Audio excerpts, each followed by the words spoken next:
안녕하세요, 김민석입니다. 6월 23일 월요일입니다. 벌써 6월달도 하순이네요. 시간이 진짜 금방금방 가는 것 같습니다. 저는 요즘에 매일 뭐 포커스를 쓰니까요, 머리에 뭘 붙이고 하는 것이 뭐 어색하지가 않은데요. 사실 몸에다 뭘 붙인다는 게 이제 쉬운 게 아니죠. 예전에는 뭐 혈압을 잰다든지 혈당을 잰다든지 이러려면 다 병원에 갔어야 됐는데요. 요즘엔 이제 웨어러블이란 거 있잖아요. 주로 시계 모양이거나 요새는 이제 링도 나온 것 같은데, 이제 외국에서는 옷도 있답니다. 이제 셔츠를 입으면 그게 이제 혈압도 재주고 혈당도 재주고 뭐 하는 거. 그래서 이제 병원에서 한 번 재는 것만으로는 우리 몸의 상태를 잘 알기가 어렵잖아요. 그래서 웨어러블의 이제 특징은 연속적인 데이터가 나온다는 거고요. 근데 문제는 이게 차고 있을 때만 나오고, 벗으면 이제 안 나오는 거죠. 뭐 대표적으로 이제 밤에 잘 때 이걸 벗으면 안 나오는데, 그래서 이제 과학자들이 아예 몸 안에다가 이거를 그냥 집어넣을까 뭐 이러면 이제 칩이 되는 거고요. 그 전 단계로 몸에 이제 잘 붙여가지고 그 잘 떨어지지 않게 이제 붙이는 거죠. 반창고 모양으로 붙이기도 하고, 이제 문신같이 이렇게 붙이는 것도 이제 나온답니다. 그래서 이런 거를 그 디지털 타투라고, 타투가 문신이잖아요. 그래서 디지털 타투라고 해서 2020년 이후로 굉장히 많이 내용들이 나오고 있는 것 같은데요. 이걸 만들려면은 그 소자가, 우리 피부는 판판하지가 않잖아요. 굴곡이 있으니까 그 안에 있는 전극이라든지 뭐 이런 것들이 잘 구부러져야 되거든요. 그래서 주로 그래핀 같은 기술이 이제 나오면서 이제 타투가 본격적으로 많이 나오고 있는 것 같습니다. 그래서 보통 타투로는 이제 혈압을 잰다거나 뭐 혈당을 잰다거나 뭐 그런 일들을 했었는데, 이번엔 뇌파를 재는 타투가 나왔다 그래가지고요. 한번 잠깐 소개해 드리겠습니다. 졸음운전 경보를 넘어서 이제는 뇌파로 경보. 요즘 나오는 자동차에는 운전자의 눈 움직임이나 깜빡임을 분석해 졸음을 감지하는 기능이 탑재되어 있습니다. 갑자기 눈 깜빡임이 잦아지거나 눈동자가 한 곳에 머무는 시간이 길어지면 센서가 이를 포착해 운전자 피로도 상승이라는 경고를 띄웁니다. 하지만 이런 기술도 결국 눈에만 의존한다는 한계가 있습니다. 뇌가 실제로 얼마나 피곤한지까지는 알 수 없었습니다. 그런데 최근 연구에서 뇌파 자체를 실시간으로 감지해 정신적 피로를 추적할 수 있는 얇은 전자문신이 개발됐습니다. 얼굴에 붙이는 이 스티커형 장치는 생각이 과열되는 순간을 포착해 알려주는 아주 똑똑한 감지기입니다. 우리 뇌는 적당한 집중 상태에서 가장 잘 작동합니다. 하지만 지금 내가 몰입하고 있는 건지 아니면 피로가 누적되고 있는 건지는 스스로 정확히 알기란 쉽지 않습니다. 특히 장시간 운전하는 화물차 운전기사라면 지금 뇌가 얼마나 버티고 있는지를 아는 것이 무척 중요합니다. 연구진은 이 전자문신을 통해 사람의 뇌파와 눈의 움직임을 함께 분석했습니다. 그 결과 집중력이 떨어지기 시작하는 시점에서 특정 뇌파 패턴이 나타났고, 이를 통해 뇌가 얼마나 버거운 상태인지 객관적으로 예측할 수 있었습니다. 이 장치는 기존 뇌파 측정 장치처럼 머리에 모자를 씌우고 전선을 연결할 필요가 없습니다. 종이처럼 얇고 부드러운 센서를 이마에 붙이는 것으로 끝입니다. 게다가 각자의 얼굴형에 맞춰 센서를 제작하기 때문에 신호가 정확하게 잡히고 착용감도 거의 없습니다. 뇌파 측정이라는 일이 더 이상 실험실 속 특수한 작업이 아니라 일상 속에서 쉽게 할 수 있는 일이 된 셈입니다. 머릿속 피로가 쌓이기 시작할 때 이마에 붙은 작은 센서가 누구보다 먼저 그 신호를 감지하고 있다는 사실이 놀랍습니다. 무엇보다 접근성이 좋다는 점도 주목할 만합니다. 기존 EEG 장비는 수천만 원을 호가하지만 이 전자문신은 배터리와 칩을 포함해 약 20만 원이면 충분하고 센서 하나는 2만 원 정도입니다.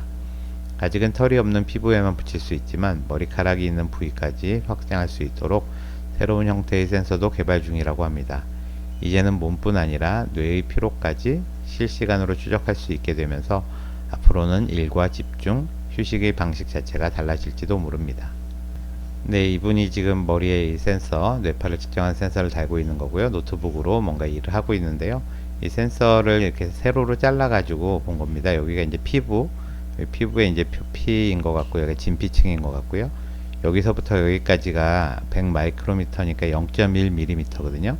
이렇게 세워서 보면 여기 한 2mm, 0.2mm 정도 되는 거고요. 정말 얇은 거죠. 1mm 보다도 훨씬 적은 겁니다. 여기서부터 여기까지가 지금 0.5mm 밖에 안 되는 거거든요.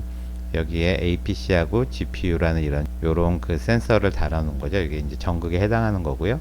그럼 이 이마에 있는 이 피부로부터 이제 신호가 오는데, AF8, 뭐 FP2, AF7 이런 것들은 뇌파를 재는 그런 자리들을 표시하는 겁니다. 그래서 뇌파를 지금 여러 군데서 쟀다는 걸 알 수가 있고요.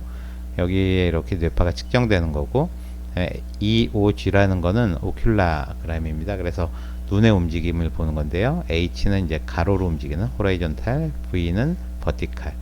피부에다 이런 걸 달아 놓으면요, 그 얼굴 근육이라든지 눈의 근육에서 훨씬 더 큰 전기 신호가 나오거든요. 그래서 주로 눈에서 나오는 거, 눈을 깜빡거린다든지, 그럼 눈알이 움직인다거나 이럴 때 훨씬 큰 전기가 나와서 이런 걸 빼줘야 정확하게 뇌파만 이제 측정할 수 있는 거거든요. 그래서 이런 게 인공지능이 나오면서 이런 움직임들을 이렇게 잘 빼주는 그런 기술이 좋아지고, 그러다 보니까 뇌파의 이제 해상도가 올라가는 것 같습니다. 마지막은 이 파랑색은 그 실험자가 느끼는 그런 주관적인 피로도, 그런 것들, 일이 얼마나 과중한지를 파랑색으로 표시하게 한 거고요. 이 빨강색은 이 뇌파만으로 이 사람이 지금 얼마나 일이 과중한지를 이제 예측한 겁니다. 근데 예측한 빨강색이랑 환자들이 실제로 이렇게 표시한 그 파랑색이 거의 일치하는 걸 볼 수가 있죠. 그래서 이 센서만 붙이고 있으면 어느 정도 이 뇌의 피로도를 자기 주관적인 그 느낌하고 비슷하게 알 수 있다. 이게 이번 논문의 핵심이 되겠습니다. 그래서 이제 디지털 타투라는 기술이 저는 이제 이번에 처음 들었는데요. 생각보다 쪽 공학계통에 계신 분들은 많이 익숙한 것 같습니다. 이런 센서 개발하기 위해서 많이들 노력을 하고 계신 것 같고요. 그래서 제가 아는 공대 교수님 한 분이 그 디지털 타투를 소개해주는 그런 기사를 하나 링크를 보내주셔서요. 잠깐 같이 보겠습니다. The Medical Futurist, 그러니까 의학의 뭐 미래학자들 뭐 이런 저널인 것 같고요. 이게 벌써 2022년도 6월이니까 이제 3년 된 겁니다. 그래서 디지털 타투 make healthcare more invisible이라 그래서 헬스케어를 좀 더 눈에 안 보이게 해준다. 그런 디지털 타투에 대한 소개가 벌써 3년 전에 나왔던 거 알 수가 있고요. 사진을 보시면 이제 이런 거죠. 네, 거의 문신같이 보이고요. 이거는 이제 핸드폰 화면이 바로 이렇게 팔뚝에 박혀 있는데요. 이러고 싶을지 모르겠는데 이런 것도 아마 앞으로 가능하게 되지 않을까. 절대로 이제 몸에서 뛸 수가 없는 거죠. 그래서 지금까지 하고 있는 것들은 주로 글루코스 모니터링 하는 건데요. 이거 보시면 이제 리브레 센서하고 거의 비슷해 보이는데, 리브레 센서하고 차이점은 리브레나 이제 덱스콤 센서 같은 것들은 바늘이 상당히 긴 게 안으로 들어가거든요. 근데 요거는 마이크로 그 니들이라 그래서 피부를 아주 살짝만 투과하는 그런 게 있어서 아주 착용감이 적다 그러고요. 이제 글루코스만 재는 게 아니라 뭐 락테이트라든지 파이루베이트라든지 뭐 또 케톤 바디 같은 것들도 여러 개 한꺼번에 이제 측정할 수 있는 이런 게 이제 랩 온 더 스킨이라는 회사의 제품이라고 합니다. 또 하나는 넌 엔자임 글루코스 모니터링 프롬 스웨시라 그래가지고 이건 아예 바늘로 이 피부를 뚫는 게 아니고요. 이제 땀에서부터 이제 검출하는 그런 장비입니다. 그래가지고 보시면 이제 스티커 같이 이렇게 생겼고요. 이제 피부에 있는 땀에서 그 미량의 그 포도당을 측정해서 연속 혈당 측정을 하는 그런 기술이고요. 여기 보시면 서울대학교 김대영 교수팀도 이제 같이 소개가 되어 있습니다. 역시 땀에서부터 혈당을 측정하는 그런 장치이고요. 그다음에 이제 MC10이라는 그것은 이제 캠브리지하고 매사추세츠에서 같이 하고 있는 건데요. 여기는 이제 바이오 스탬프라는 그런 장비입니다. 이 바이오 스탬프도 마찬가지로 이런 데일밴드 비슷하게 생긴 거죠. 근데 이 안에 여러 가지 회로를 넣어가지고 붙이면은 이제 다양한 것들을 그 체크할 수 있는 거고, 그래핀 베이스드 타투는 이제 이렇게 돼서요. 이거 진짜 몸 안에 뭔가 심어져 있는 듯한 그런 느낌이죠. 근데 이것도 결국 피부에 붙이는 거라고 합니다. 그래서 그래핀을 이렇게 몸에다 심으면은 이제 다양하게 뇌라든지 심장이라든지 근육 이런 거에 전기 활동을 측정할 수 있는 그런 것이고, 마지막으로 이제 더말 아비스라는 거는요. 이게 이제 색깔이 변하는 디지털 잉크라 그럽니다. 그래서 여기 녹색이 있고 이제 분홍색이 있고 한데, 이제 혈당이 올라가면은 이제 녹색이 이제 뭐 파란색이 된다든지 뭐 그런 식으로 몸 안에 pH를 뭐 측정해서 그 색깔을 변하게 해주는. 그래서 이제 문신은 문신인데 그 문신의 색깔을 보면 자기 몸 상태를 알 수 있는 그런 거를 개발하는 데가 더말 어비스라고 합니다. 네, 재밌는 문신들이 많이 나오고 있는 것 같고요. 그래가지고 제가 지난 주말부터 그 제미나이를 월간 이제 20불을 내는 그런 서비스 유료를 쓰게 됐습니다. 그래서 제미나이 팀 리서치를 이제 마음껏 쓸 수 있게 됐는데요. 거기다가 이제 한번 디지털 타투에 대해서 정리를 해달라고 그랬습니다. 그랬더니 뭐 서론 의료 분야의 디지털 문신의 이해라고 되어 있고요. 주로 ECG, EEG 같은 이런 전기 신호를 측정하는 게 많이 있다고 되어 있고요. 어디에 쓰고 있는지 보면 심박수하고 심전도 측정 이런 거 할 수가 있고, 혈류를 모니터링해서 얼마나 혈액이 잘 가고 있는지 할 수 있고, 이제 뇌파하고 안구전도 조금 전에 했던 거죠. 네, 그게 있고, 그다음에 피부의 수분량이라든지 호흡, 자외선 감지 이런 것도 가능하고, 땀 속에 있는 바이오마커라고 해서 땀 속에 있는 포도당, 젖산, 수분 등 이런 거를 측정할 수가 있다. 그래서 어떤 데 쓸 수 있냐면 당뇨병을 모니터링하고 암 발병을 조기에 진단할 수도 있고, 탈수 증상을 감지할 수도 있고, 또 파킨슨병을 모니터링할 수도 있다 그러고요. 또 재미있는 거는 이제 약도 한양대학교 김성환 교수팀은 뭐 약을 여기다가 이제 넣어줄 수도 있다. 그다음에 전자잉크를 이용해서 뭐 조직 회복을 돕는 그런 일을 할 수도 있다고 되어 있고요. 그래서 주요 활용 분야가 생체 신호 모니터링, 심박수 및 심전도, 혈류 이런 거 할 수가 있고, 뇌파, 안구전도, 그다음에 피부의 수분량하고 호흡, 자외선 감지할 수가 있고, 혈당 모니터링, 탈수 감지, 땀내, 포도당, 젖산, 수분 등을 바이오마커로 모니터링 할 수가 있고요. 바이오잉크 같은 걸 이용해서 암 발병을 조기 진단할 수도 있고, 파킨슨병을 진단할 수도 있고, 약물을 전달할 수도 있다. 이제 실시간으로 맞추면 건강 정보가 가능하고, 원격 의료 및 헬스케어 접근성이 향상되고, 의료 부담이 경감된다.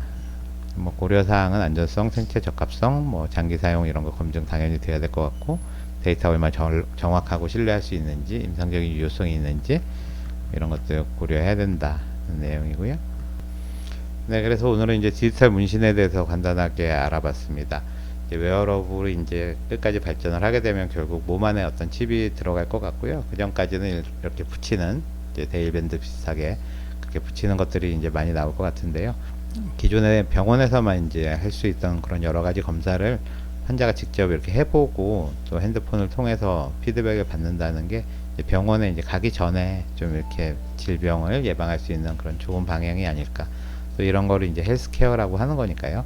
앞으로 점점 많은 것들이 이제 상용화돼서 나오지 않을까 싶습니다. 데일밴드 이렇게 붙이고 다니면 어디 다쳤어? 이런 게 아니라 이건 뭐 알아보는 밴드야? 이런 걸 물어보는 시대가 곧 올 것 같습니다. 그럼 저는 내일 뵙겠습니다. 감사합니다.